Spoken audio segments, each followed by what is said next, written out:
todo mundo apreensivo com a bravata do ministro da Defesa, todo mundo muito preocupado em relação ao futuro da democracia do Brasil. Agora, quero perguntar para o senhor o seguinte: não é crime, de repente, encantoar as instituições do Brasil? Não é crime, por exemplo, colocar como é que chama? O santo grau da democracia, que é a eleição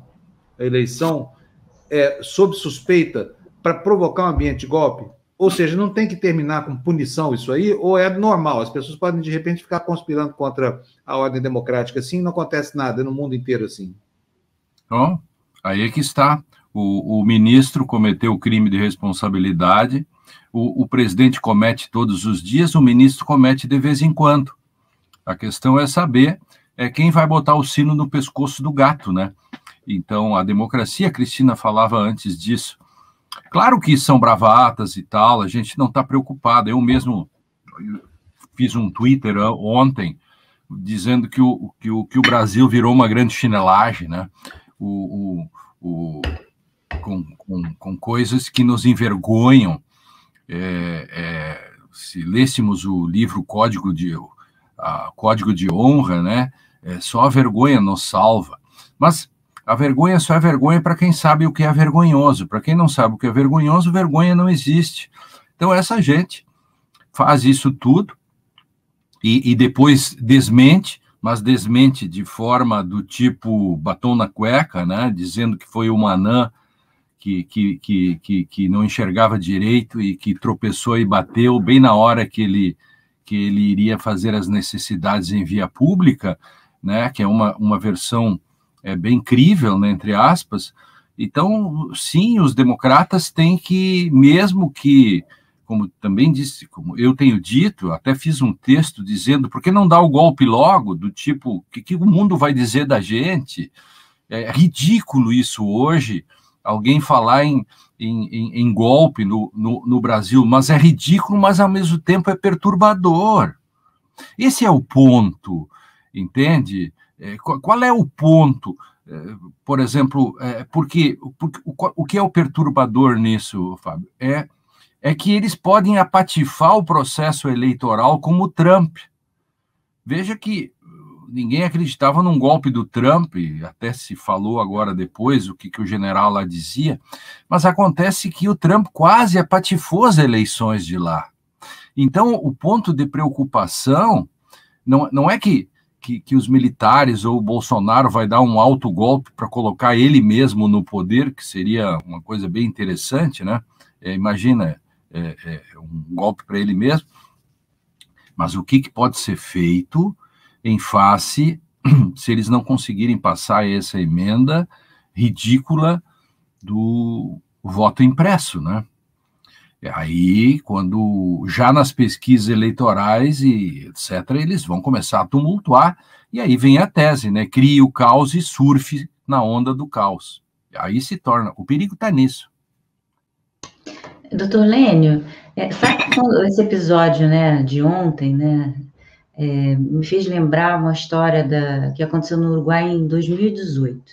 Na época, o presidente era o que até já morreu, né, o Tabaré Vázquez, né, e ele mandou um comandante em chefe do exército uruguaio passar 30 dias na cadeia, porque ele se manifestou em relação ao projeto de lei que estava revendo as pensões, né, o sistema lá de aposentadoria dos uruguaios, dos militares uruguaios, né, e por ele se manifestar em relação a isso, ele passou 30 dias na cadeia, né. Aqui, os militares já ultrapassaram muito esse limite, né, a ponto do episódio que a gente está conversando aqui agora.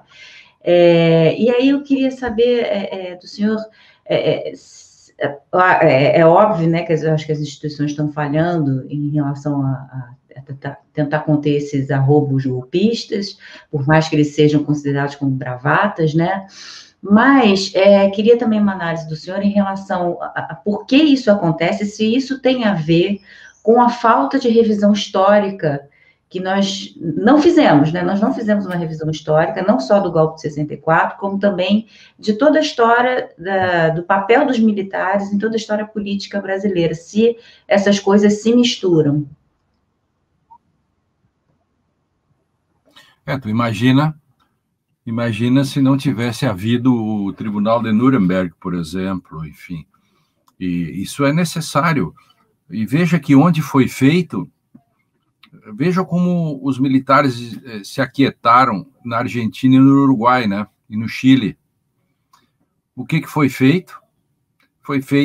Foram feitos os processos. E onde foram feitas leis, foram declaradas inconstitucionais. O que houve no Brasil? No Brasil, o Supremo Tribunal errou quando considerou constitucional a lei da anistia, que zerou, inclusive para torturadores, essa gente toda e tudo que fizeram. Então, o Brasil cometeu esse erro fortíssimo. De novo, também, parte da comunidade jurídica falhou.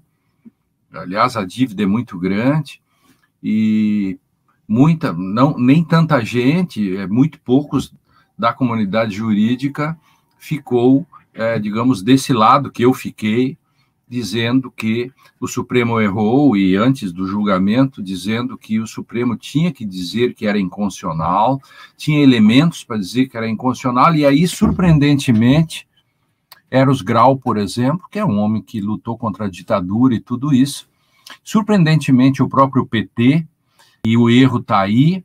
Veja que o próprio Nelson Jobim, enfim, e que tinha ligações, enfim, os ministros que tinham ligações fortes com o próprio governo Lula, acabaram votando pela constitucionalidade da lei da anistia. O Eros Grau chegou a chorar, enfim.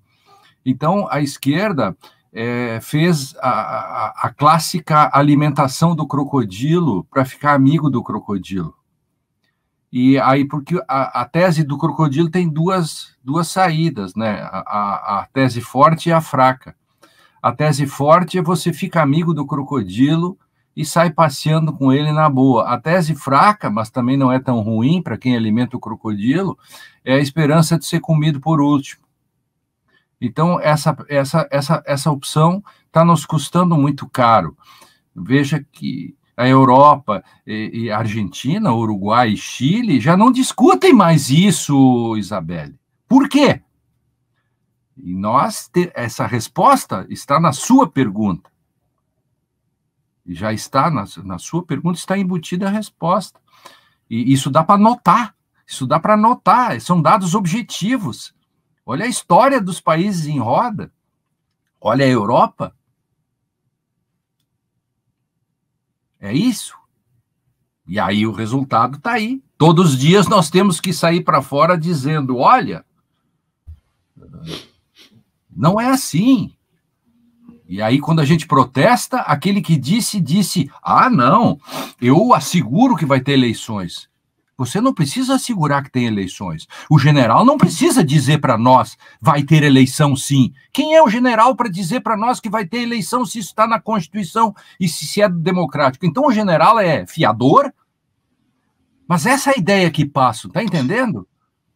Esse é o perigo. Eu me lembro do tempo da ditadura, se ganhava uma eleição e vinha um militar e dizia, mas todos vão assumir os seus cargos. Mas dizia assim, então por que concorreram se não vão assumir?